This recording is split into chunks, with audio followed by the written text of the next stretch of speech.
Okay, earlier I was talking about our faith uh, standing in the wisdom of man. I mean, that's in the right here. Uh, there. 1 Corinthians 2:5.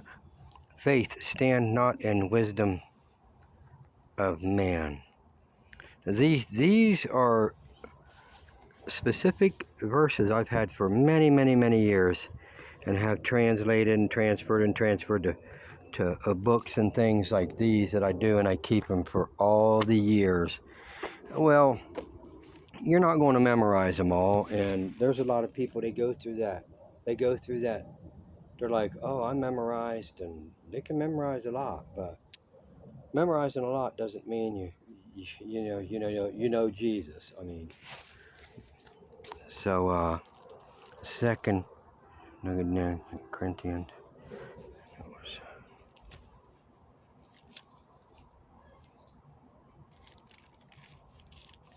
2:5. Way off. Now, here's the funny thing, though. You don't realize it. The words.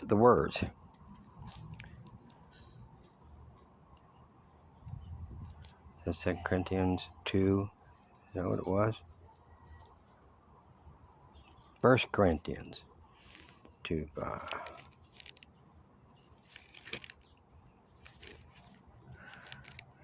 It's 4. There. Look at the words. That your faith. See that? Your faith should not stand. The word stand, we're going to look that up. In the wisdom of men, but in the power of God. Now, the power of God, you'll see that word power, okay, is actually saying the force of God, all right, by his gospel. It's according to the gospel. See, the power of God is the gospel, the good news. His son came, his son died, you see, his son redeemed you. That's what it's all about, the power of God. But now let's see here. It says stand. Your faith stand not in the wisdom of men. What it is, there's so many guys like, football. They play football, and then they'll talk about football in ways how it's so biblical. You have the quarterback, and he's in control, and everybody works together as a unit. And even though the quarterback doesn't do what the sideline guardsmen do, nevertheless, they all get to share in the glory of the winning. And that's the way Christ is. You see, that's what I'm saying. That's how they go. They go into Christ from using examples like that, okay? I mean, like, it's the wisdom of men that do that, see. They're using this in a bad analogy. It isn't talking about shepherding sheep as an analogy, or a simile, okay, or a parable. It's like using football in and of itself as being something that can be glorified, or even look up higher to them as though they're greater in God because of their, act and the way and the working of their business in football. That kind of thing. It lifts it up too. But that's the wisdom of men. Okay, that's not Christ's spirit. He's not in any of that at all. There's many other areas too. Certain kind of sales. You have enchantments, soothsayers. They're in sales. Certain ways that they do in their jobs and their work. They do it in order to. There's a gain that they can get. And in that they use. It's just. That's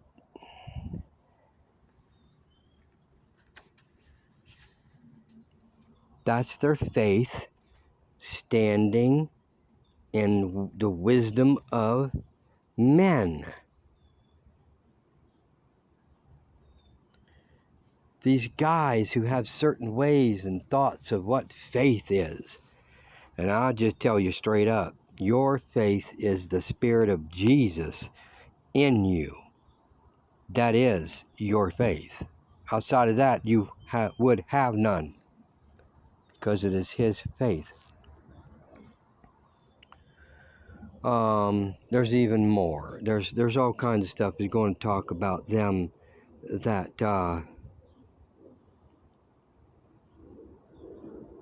well, you know how they wisdom of men. Okay. It says that wisdom is the wisdom of the world. It cannot receive the wisdom of God. Okay. The wisdom of the world cannot receive the wisdom of God. It's actually, when it said enmity, it means that it was completely in opposition of, so much as that it would not even be heard if it were spoken. Yeah, to them. That's why Jesus said in the hearing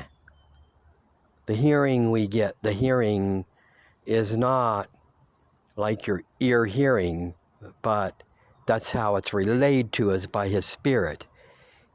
In that hearing is because faith is put in us and has been in us. It hasn't been like you didn't have faith in you, okay? All of a sudden you heard the gospel about Jesus and this, and then you're like, wow, and you give your life to Him. Now you got faith, okay? No. It takes faith in order for that to be received even, okay?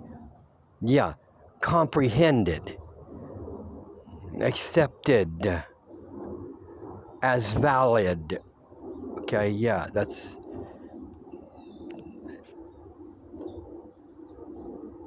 And He was spoken of that. He spoke of that. I think it was Paul who said, and these things that you have, let's see what that was. These things that you have, there it is. Look at all these notes here. Philippians 4:9, Paul says this, those things which ye have both, now watch, both, two issues, heard and received. That's one issue. Heard, see that there? Hearing, the hearing, and received. Receiving, he says, and, wait, learned, my bad, I'm backward now. Those things which ye have both learned and received, okay? So there was teaching in that.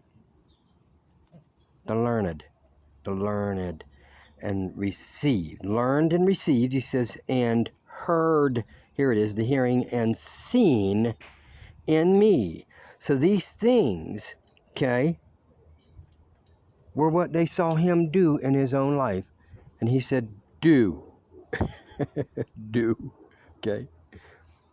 All right. Learned and received. So you can learn something, not receive it. They don't receive it. I was saying that you had to receive that too, see. It's been put in us. And when we hear Him, we will learn of Him and receive Him for who He is. See, that's how that works. But